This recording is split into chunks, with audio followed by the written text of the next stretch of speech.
guys like gadgets? I like gadgets. You know, like all little EDC trinkets and stuff, but I also like to make stuff, and I'm kind of broke, so it kind of necessitates the whole making stuff thing.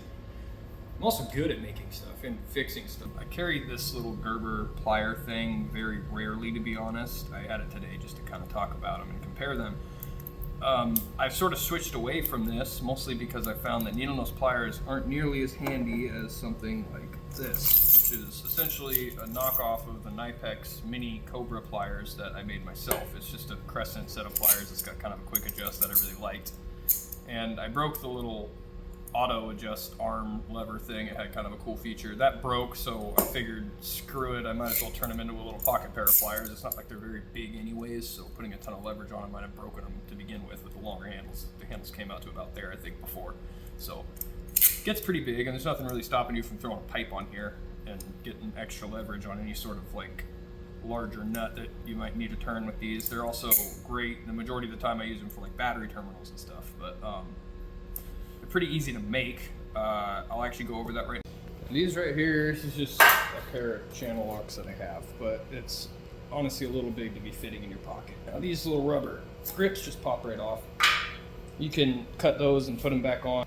Biggest these get is about that big if you close it all the way, so a nut that big, you could easily slide a pipe over this to get more leverage. So I'm basically just gonna make it down to the size where it fits in my pocket.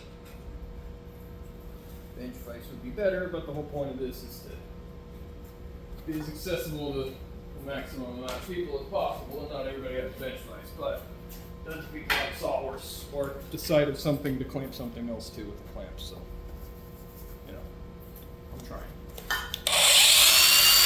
I chose to just use a real basic set of channel locks for my little Knipex knockoffs, but if you want to get a slightly fancier pair with a slightly nicer adjustment, like the ones they have at Harbor Freight, the Doyle ones are pretty cool. That would be a cool pair to do this to. I've done it to one pair.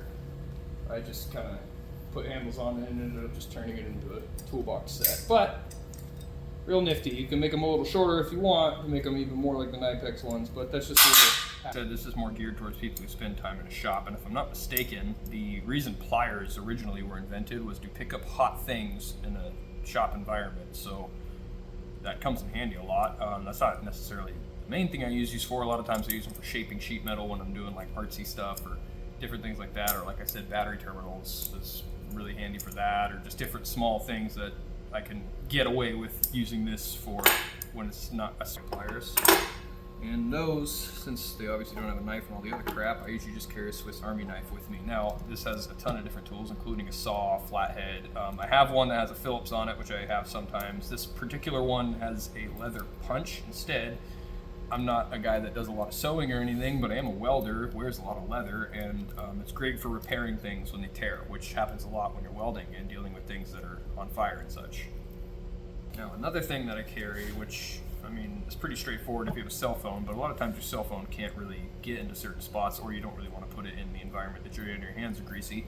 Having a little flashlight. It came with a little S-clip on it, so you can clip it to the front of your hat. I broke that a while back, but I've had this light for quite a while. It works great. Single AA powered. It's got 2 different settings, I think.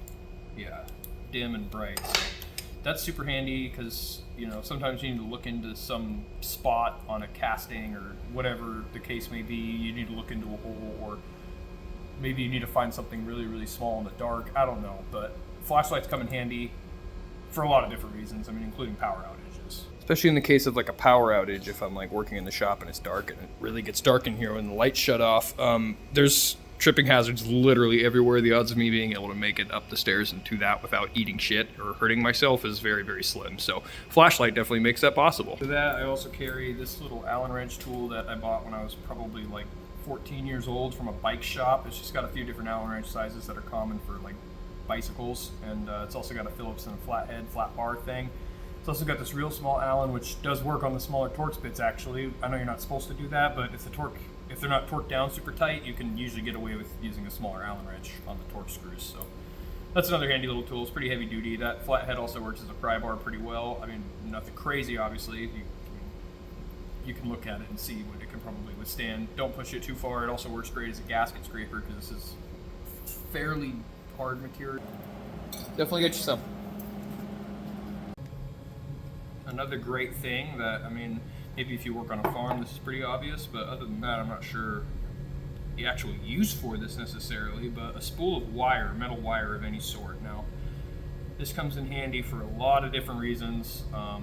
You can bind things together, hold up brake calipers, kind of tack things in place temporarily, or hold something up to kind of visualize what it's going to look like. It's got tons of different uses, and you can even use it in some cases for electrical stuff if you got electrical tape on you, which brings me to my next little hack. It is a pretty simple one. Oh, I actually left it over there. Also your keys so you can drive your car. That's a pretty handy one. Standard size Bic lighter wrapped with one roll of duct tape and one roll, not a full roll, but you know, one winding of duct tape and one winding of electrical tape. Now this one was pretty bulky, didn't have to go as bulky as I did, but the shape it's in now is fairly manageable to put in your pocket. Now, duct tape, I don't really need to demonstrate what duct tape comes in handy for. If you've lived long enough to use YouTube, I'm pretty sure you've used duct tape before, but the electrical tape comes in handy for a million different things, especially if you're doing a lot of electrical repairs and like automotive repairs, wiring up lights, things that like you need to fix something in a pinch. It really comes in handy. Now, it's not ideal, but you can use this to melt solder and heat shrink. Now, again, soldering with the lighter is not ideal, nor is soldering with heat shrink, but you can make a somewhat decent joint with it if that's all you have available to you. And I usually don't bring a heat gun with me, to be honest. The lighter is the majority of the time what I use for heat shrink, at least. So, yeah. And then with the electrical tape, assuming you don't want to go that route and say you don't have any solder with you, again, I'm just kind of coming up with scenarios. I carry it and I use it all the time, but one thing I find myself using it for, the electrical tape, is I'll sometimes twist the two, like split the wires, twist them together, and tape around that joint, and that makes a pretty strong joint. Now it's super ugly and usually temporary, but it does work in a pinch if that's what you need to do. So super easy, you just buy a Bic lighter and then you wrap a turn of duct tape or electrical tape, or you can do 3 rolls of electrical tape on this thing. Honestly, that's the majority of what I use it for, is electrical stuff, but the duct tape also comes in really handy. As you can see, it looks like I've used a little more of that than the electrical tape. I guess it's kind of a mislead. Electrical tape you don't need as much, and it's a little thinner, but you get the idea. It's a lighter too, which all the things you can use a lighter for, I mean, you can use a lighter for. Anyways, that was a lot of stuff. Now granted, I'm usually carrying primarily these 3 things, or 4 things I guess. I kind of don't leave home without them. This is 90% of the time what I'm carrying. The lighter I usually have in like a jacket pocket because it's pretty cold around here in Oregon, so it's not a big inconvenience to have that also. In addition to that, just phone, wallet, keys, shit that everybody else carries, I guess.